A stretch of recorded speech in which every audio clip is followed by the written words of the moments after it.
Hello दोस्तों, मैं psychologist और हिप्नोथेरेपिस्ट शालिनी पांडे आप सभी का एक बार फिर से अपने इस वीडियो में स्वागत करती हूँ। तो दोस्तों, आज मैं बात करने वाली हूँ कि आखिर हम इस दुनिया में आए हैं, जीते हैं और फिर चले जाते हैं। कितने बड़े बड़े लोग जिनके पास बहुत सारा पैसा है वो भी इस धरती पर अमर नहीं हो पाते हैं। उनके भी लाइफ का ऐसा एक टाइम आता है कि वह भगवान को प्यारे हो जाते हैं।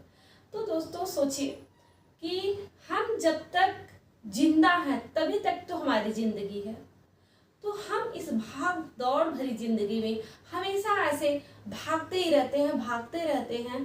क्या हम अपने बारे में भी थोड़ा सोचते हैं कि हम अपने लाइफ को कैसे इंजॉय के साथ, हमें चलना तो है ही, हमें दौड़ना भी पड़ेगा समय समय पे, लेकिन उसमें भी हम कैसे हैप्पीनेस के साथ और एक इंजॉय के साथ, एक मस्ती के साथ अपने लाइफ को आगे लेकर जा सकते हैं, ये क्या कभी हम सोचते हैं? तो आज हम इसी पर बात करने वाले हैं कि हम अपने लाइफ में ग्रोथ करते हुए, आगे बढ़ते हुए कैसे एक इंजॉयफुल लाइफ को जी सकते हैं। तो उस जीवन के लिए जिसमें कि हैप्पीनेस भी है और सब कुछ है, उसके लिए हमें कुछ पॉइंट्स को हमें अपने डेली रूटीन में ऐड करना पड़ेगा, जिससे कि हम अपने बहुत ही अच्छी लाइफ को अचीव कर पाएंगे और हंसी खुशी अपने लाइफ को बिता पाएंगे। तो यहाँ पर सबसे पहला पॉइंट है फिजिकल। दोस्तों, आपने भी शायद ये कहावत सुनी होगी कि हेल्थ इज वेल्थ, मीन्स स्वास्थ्य है तभी धन है, स्वास्थ्य है तो सब कुछ है। तो सबसे पहले आप ध्यान दीजिए कि आप क्या खा रहे हो और क्या नहीं खा रहे हो, इन दोनों पर ध्यान दीजिए कि क्या आप सुबह उठते हो तो आप काम पर जा रहे हैं तो आपने ब्रेकफास्ट किया, तो ब्रेकफास्ट में क्या किया, उसकी क्वालिटी को भी आप पहले इम्प्रूव करिए, उसकी क्वालिटी को चेक करिए और उसकी क्वालिटी को चेक करने के बाद अगर आपको उसमें लगता है कि नहीं ये चीज़ तो हार्मफुल है तो उसको कट डाउन कर दीजिए। न्यू ईयर पे कुछ तो नया करना चाहिए, तो आप यहीं से शुरुआत कर सकते हैं। कुछ चीज़ें कट डाउन करिए, फिर कुछ जो है उसमें ऐड कर दीजिए जो कि आपके लिए यूज़फुल हो।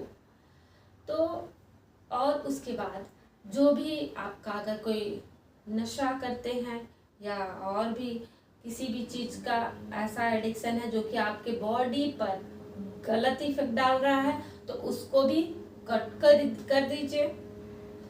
आप अगर खुद से सक्षम हो तो खुद से, नहीं तो आप प्रोफेशनल की भी हेल्प ले सकते हैं इसके लिए। उसके बाद है फिजिकल एक्सरसाइज भी करिए।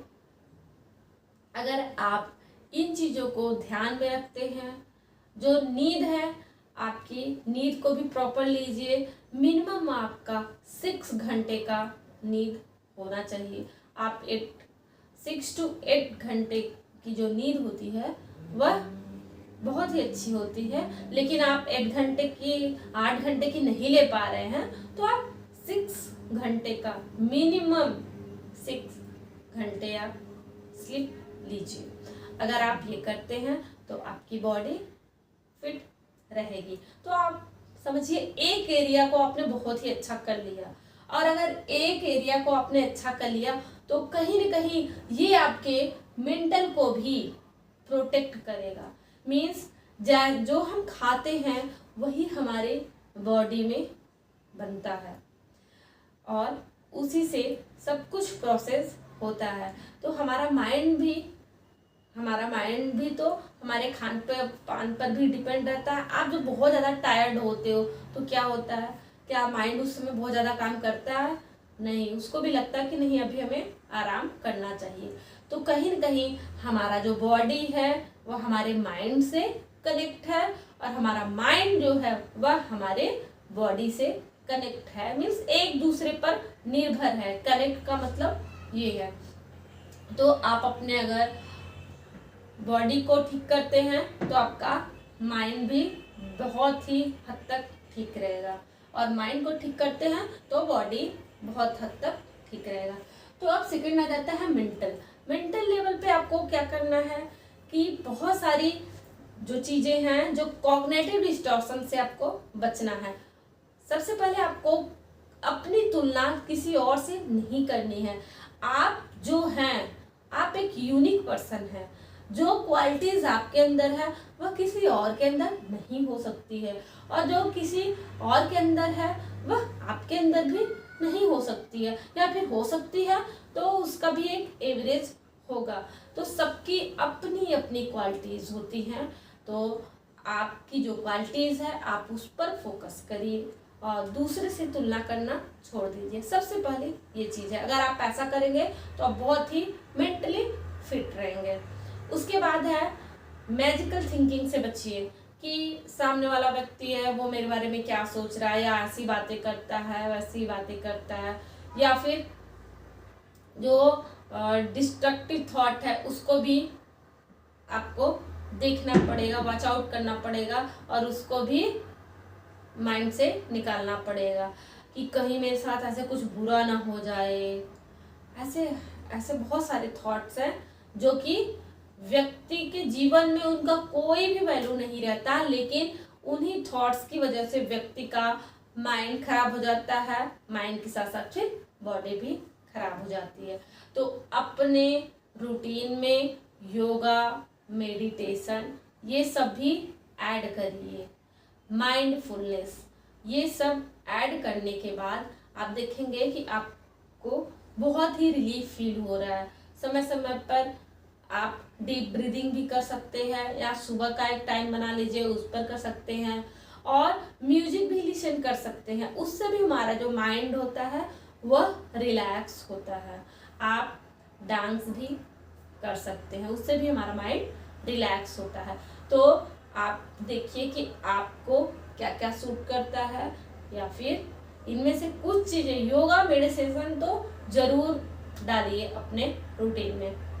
आफ्टर दैट इमोशनल जो भी आपके अंदर इमोशंस आते हैं उनको एकदम से सप्रेस नहीं करना है, उनको आपको एक्सप्रेस करना है। हाँ, लेकिन वो भी एक राइट वे में एक्सप्रेस करना है कि आप अपने इमोशंस को भी एक्सप्रेस कर लो और सामने वाले को बुरा भी ना लगे। फॉर एग्जाम्पल, आप बाहर से आए और आपने अपने बच्चे से 1 गिलास पानी मांगा कि बेटा 1 गिलास पानी दे दो, और आपका बच्चा नहीं सुना।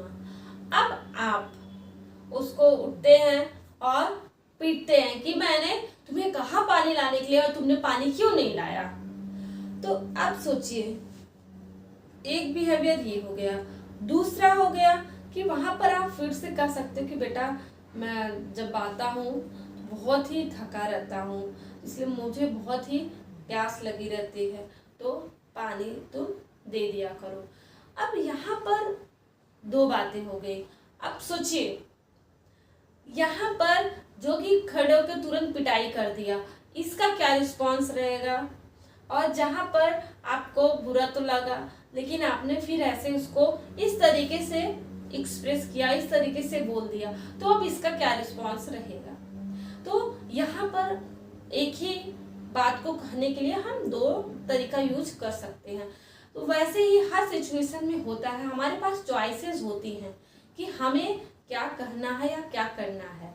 हमारा चॉइस होता है कि हम उस पर क्या करते हैं। हम उसको पोलाइटली हैंडल करते हैं या फिर उसको बहुत ही वर्स्ट कर देते हैं। तो उसको देखिए, और इससे क्या होगा कि आपका जो इमोशंस है वो भी सप्रेस नहीं होगा, और सामने वाले के ऊपर भी अच्छा प्रभाव पड़ेगा। और अगर आपके घर में या फिर अगर सामने वाला भी अच्छा रहेगा तो उसका भी प्रभाव आप पर ही पड़ेगा, क्योंकि हम जो हैं एक दूसरे से कहीं न कहीं कनेक्टेड रहते हैं और सबका प्रभाव एक दूसरे पर पड़ता है। सपोज करिए आप कहीं जॉब करते हो और आपके बॉस है, अगर उस दिन वो गुस्से में है तो क्या होगा, उसका इफेक्ट सब पर पड़ेगा ना, वो पड़ेगा ही, कहीं न कहीं से वो कुछ न कुछ बोलेंगे ही। उसके बाद आता है स्पिरिचुअल। स्पिरिचुअल मीन्स कि कुछ समय के लिए आप भगवान का भी ध्यान कर सकते हैं। उनके लिए स्पिरिचुअल का मतलब ये नहीं है कि हम बस बैठ जाएं और राम राम राम राम राम राम 4 घंटे जपते रहें। इसका मतलब सिर्फ ये नहीं है। भगवान ने ये नहीं कहा है कि आप बस मेरे सामने बैठे रहो, वही है। आप कुछ भी अच्छे काम भी कर रहे हो, भगवान का स्मरण कर रहे हो या फिर अच्छे काम कर रहे हो जिससे कि लोगों के लिए अच्छा हो रहा है, तो वो भी स्पिरिचुअलिटी में ही आएगा। आप किसी का हेल्प कर रहे हो, वो भी स्पिरिचुअलिटी में ही आएगा। क्योंकि जब आप किसी का हेल्प करते हो, आप जरूर नोटिस किए होंगे, क्योंकि आप अगर एक एडल्ट ही हैं, आप मेरा वीडियो देख रहे हैं, तो जहाँ तक मुझे लग रहा है कि आप एडल्ट ही हैं और आपने कहीं न कहीं दूसरे का हेल्प जरूर किया होगा। तो सोचिए उस टाइम की फीलिंग कैसी होती, कितना अच्छा हमको लगता है, कितना हमको पीस मिलता है। तो हम क्यों ना उसको अपने रूटीन में शामिल कर ले। हम ग्रेटिट्यूड भी कर सकते हैं, धन्यवाद भी दे सकते हैं गॉड को कि हे भगवान, आपने मुझे जो ज़िंदगी दी है इसके लिए मैं आपका बहुत बहुत धन्यवाद करती हूँ। या आप मुझे खाने के लिए 2 टाइम की रोटी प्रोवाइड करते हो, उसके लिए भी मैं आपको धन्यवाद करता हूँ। मुझे 2 हाथ दिए, 2 आँखें दी, पैर दिए, इन सब के लिए मैं आपको धन्यवाद करता हूँ। तो देखेंगे जब आप ग्रेटिट्यूड स्टार्ट कर देंगे तो आपके लाइफ में मिरेकल्स होने लगेंगे। वास्तव में आप बहुत ही ब्लेस हो जाओगे और एक बहुत ही सेटिस्फाई फील करोगे कि वास्तव में मेरे पास तो सब कुछ है। एक किंग वाली फीलिंग आपको फिर आने लगेगी। तो आप अपने डेली रूटीन में ग्रेटिट्यूड को भी शामिल करना ना भूलें। आफ्टर दैट सोशल कहा गया है कि जो ह्यूमन है एक सोशल एनिमल होता है, मीन्स सामाजिक जो व्यक्ति होता है वह सामाजिक प्राणी होता है। तो जब आप कहीं पे भी रहें, लेकिन कुछ न कुछ ऐसे लोग आपके लाइफ में रहना चाहिए जिससे कि आप अपनी बातों को खुलकर कर सके और उनकी बातों को भी सुन सके।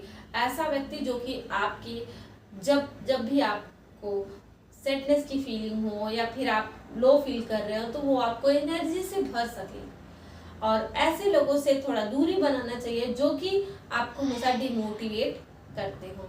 तो एक अपना सोशल इन्वायरमेंट भी क्रिएट करना चाहिए। आफ्टर दैट क्रिएटिव, हमें क्रिएटिव भी होना चाहिए। हमें डे का कुछ आवर्स क्रिएटिविटी में भी देना चाहिए। आपकी जो भी हॉबीज हैं, पेंटिंग की है या फिर डांसिंग की है, किसी भी चीज का है, आर्ट एंड क्राफ्ट किसी भी चीज का है, तो उसमें भी आप टाइम दीजिए। देखेंगे जब आप उसमें भी टाइम देने लगेंगे तो आपको बहुत ही अच्छा फील होगा और आपका टाइम ऐसे जाएगा कि आपको पता भी नहीं चलेगा और आप जो है लाइफ के हर पार्ट को टच कर पाएंगे और एक सेटिस्फैक्टरी लाइफ को जी पाएंगे और कहेंगे कि वाओ, तो मजा आ गया। तो इन सारे स्टेप्स को फॉलो करके आप अपने इतनी मिरेकल्स लाइफ को जी सकते हैं कि वास्तव में आप ही फिर बोलेंगे, मुझे कमेंट करेंगे कि वाओ मैम, जीने का तो मजा ही आ गया। तो सबसे पहले एक बार मैं फिर से पॉइंट करना चाहूँगी कि सबसे पहले आप अपने क्या खा रहे हैं और नींद को प्रॉपर करिए, अपने को वैल्यू दीजिए, दूसरे से कंपैरिजन नहीं करना है एंड अपने इमोशंस को रेगुलेट करिए, दूसरे एक्सप्रेस करिए, बस उसको एक तरीके से एक्सप्रेस करना है। स्पिरिचुअल ग्रेटिट्यूड अपना करिए, गॉड को थैंक्स बोलिए।